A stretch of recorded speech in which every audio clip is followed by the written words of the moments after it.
ayayayaya byari sawa kabisa ko biri Imana iratayeza uyu munsi Matiku nahinduye agasura ariko ikibazo ni kimwe seshahu ko mbona amaboko arimo arashaka gusa nk'imyenda nambaye tangiye kumbana igitari nk'umuntu uvuye gushesha sindakorewe utuvutara agasabone ko mbona kanshiranye ariko mba nisize ariko kanjye gutekera umutwe n'ubundi yangegera umutwe ajyana icupa rya mayoneze ngo ni mwenye mari reka sha ntabwo ndibure kumukura utuvuta two kwisiga niyo yaba ari ku maboko n'amaguru kujya ahantu ushaka bakarikunyuzamo kandi wari wikereye kanikozeyo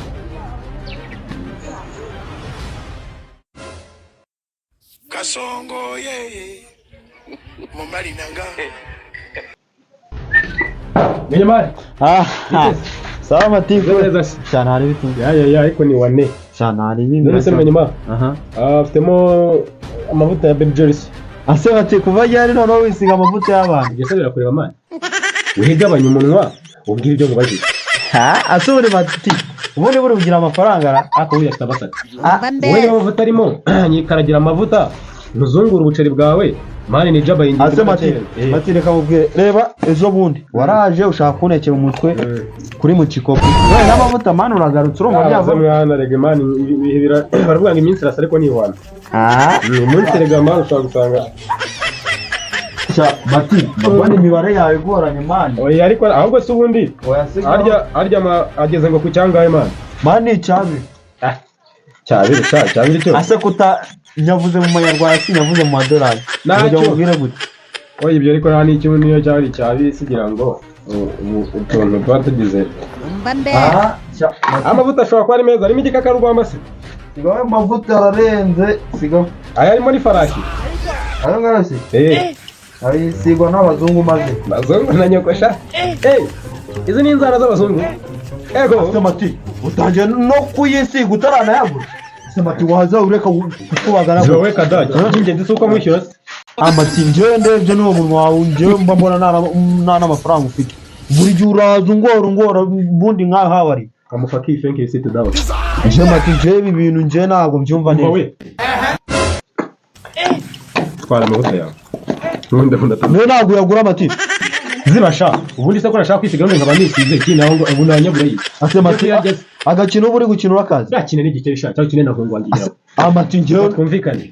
nisize nicyo nashakaga ibindi nubabara njye buri kibanza kuri damu wiyahure ase Matiku waza ureka kuzengereza umuntu ako kuzengereje ne ase buri gihe uza uzengereza ubu ntabwo uri buze uri buyamugurisha ase Matiku nzavanga nimuke kubera wowe sha niwe murwa nuko nafashe amavuta nkayisiga n'undi ako sunde ishora mu ndaya wangegera ubundi Matiku nkwereke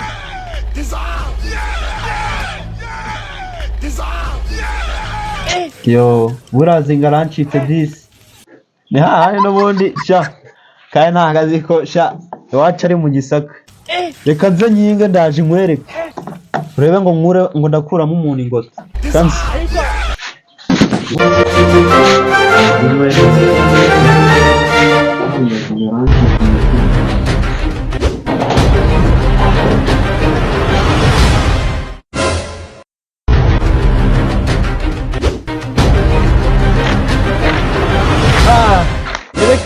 Rebeka sumbira ari he boss simbura Rebeka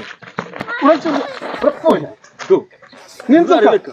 urapfuye wazunu urapfuye boss kamubwire dore ninzoka boss mubwire umva mubwire boss reka dusubire umva boss tuza mubwire reka dusubire mu rugo sibyo ujye kuruhuka ko ndabona nyine wananiye sibyo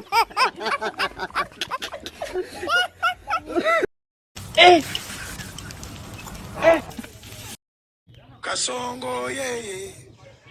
mumbali nanga Kasongo mbona we songa libala yeye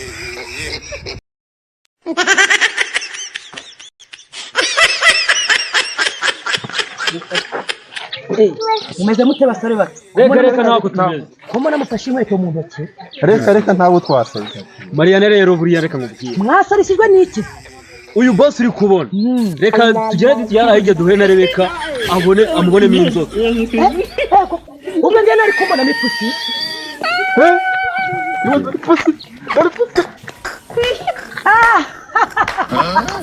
goko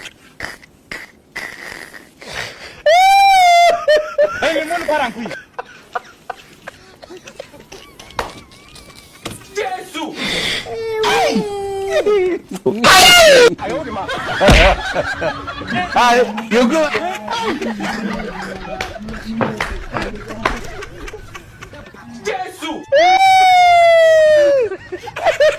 Eda mama.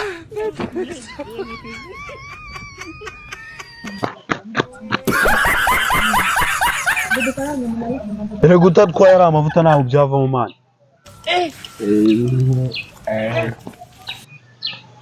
Wowe urabyumva ute?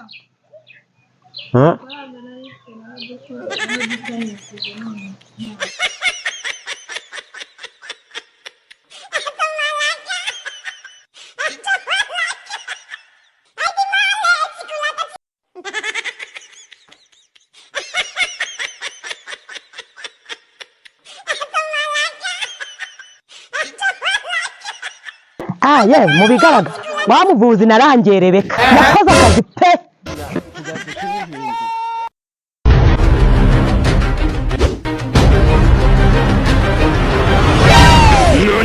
Omae wa mou shindeiru.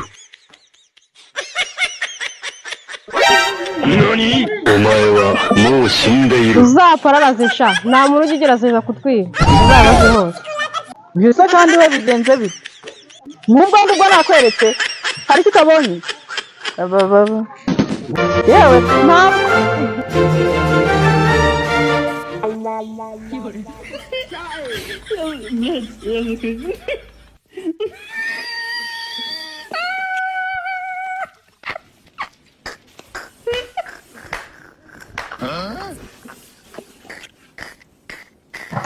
ya icyo ntabwo nakizwa ndagapfusha rukara tari igihe iyo bazankira ku gahanga Agaswira.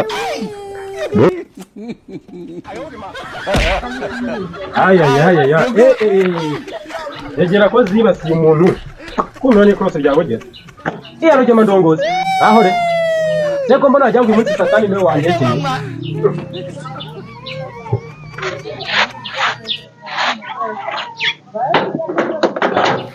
Nese kandi kingishije se tayari matika kanjye kashobotse cyangwa irangegera mbonye irambe ntazi cyangwa niyo inkoreye ko se ntabwo simusubije ibye singira ngo ajya nikane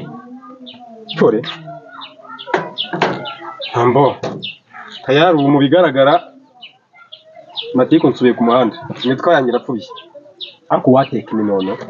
kimitwe mbona iri kumfuba no wateka iminono ahandi redi se shawa mumere twe twimaraniye iminsi nambuye yajyaga agira guhurya nkaba namwikubitira n'icyatanu andi nkazayamwibagiza nditurumbuje mba nditunaje wongeye kujya mu mazu gafite ngamanga amarahure none do ego ko cyangwa dagaso cyananywe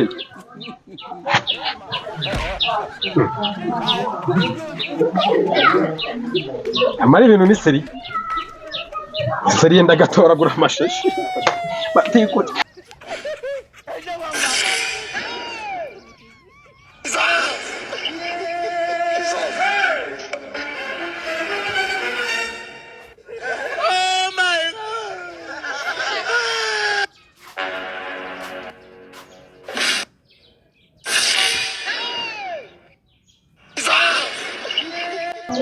none abaha bagiye hera nta nyoni zana zagiye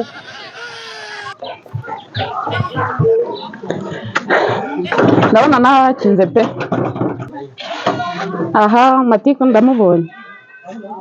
umva turaje turabonana mabuja inone ni wowe wanyingiranye se komera Se wanyambuye se. Ako se mabuja ujyangwa no kukwambura ka Amafaranga yawe yamarira mu bagore. ako se abagore wa muntu nuko ari iminsi baranyitubajeho cyane aho namute mabuja ukubizi nakwambura kweli amezi 3 yonyine nkurimo ko kurumva ahubwo se ko mbona wagize wanyongerera akagufuri Aha sinishoboye kukwihanganira. Umutirongora abana na ba nyina. oya ariko rero mabuja nundi urabizi ko nta mutima mubi man amafaranga arahari ahubwo ikibazo amafaranga kari mu nzu kandi mbona wanyongerera akagufuri wagira ngo abajura batayaca place wamaye akagufuri nako agafunguruzo nkagira nkugo amafaranga yawe Matiku uyu munsi arararuga ati ubundi umupanga ni nkamatiku ntacangemo wowe ikibazo gite gikemuka nani mama Amafaranga ari mu nzu. amafaranga ari mu nzu ese wowe bona wagira magafunguruzo wewe bindi sakindi zaba yibaruka sha nakongera ku bandi ariko buryo ntabwo mbe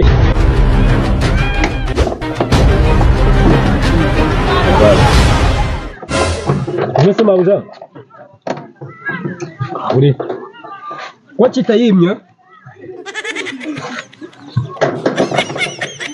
ndagaswira sha ndenda bangura inama ku ihene ndagaswa gerageza ndabona ngiye byagoranye n'ubundi niwe wayifunze ama password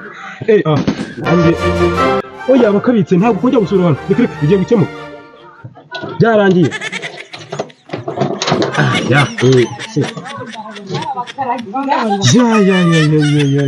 aha anzange banagize n'irunguraka Bose bikinze tama amafaranga. reka mbabushaba witonze buretse nyamara kutabona ububiko bwanjye ukazanteza ibisambo ndabize shaba buretse sorry ndakubahutse mabuje ntabwo waneza ibisambo ariko wanteza imihirimbire nka bene wacu buretse nacyo reka nze ariko mbikurikirane we humu mabuja nubundi se ko narahaza hari wawe nari kari kuvayo nkwa amafaranga yawe aha tayari rero ubu hano uri iwanjye nubwo iri yawe ariko iyo nakuzunguye ubuceri bwanjye mane ubwo nyine inzira yanjye sunyuriye ngo nirwa ndongora abana mbasimburanya abana na ba nyina ngiye kukongera nawe ku bandi sha nako mabuja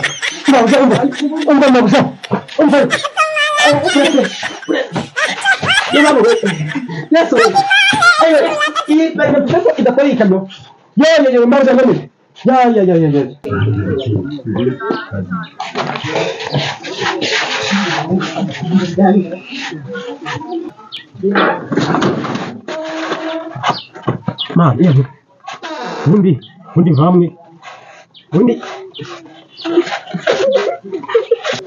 ubundi nawe uramukanya uravuga ngo iyo byanze ndagakora Matiku ndasebye ndagasa aho bigeze nkubitwe n'umugore oya iki ni igisebo banyambuye ubusa baranzwetse none na mabuje usa nasubira he noneho ego ko ndiyahura oya ndiyahura bwaba ari ububwa n'ubwana bwabwo ndagasira ndiyahura tu ndiyahura yewe we Mati sha cyeka n'ibikuzimu batari bunyaki ndiyahura akariko iki kiranyica ndapfa nasambye oya ako se kibazo se karanyisha neza se karanyisha sanga yaho akani kare but oya ndiyahura cha bwantu heza ni hera ya oya nago mabut ndiyahura ya Matu wasabye Matu bayimbwa Serega bo ngo nimba gute mbikorosho ndiyahura kare kana kurure neza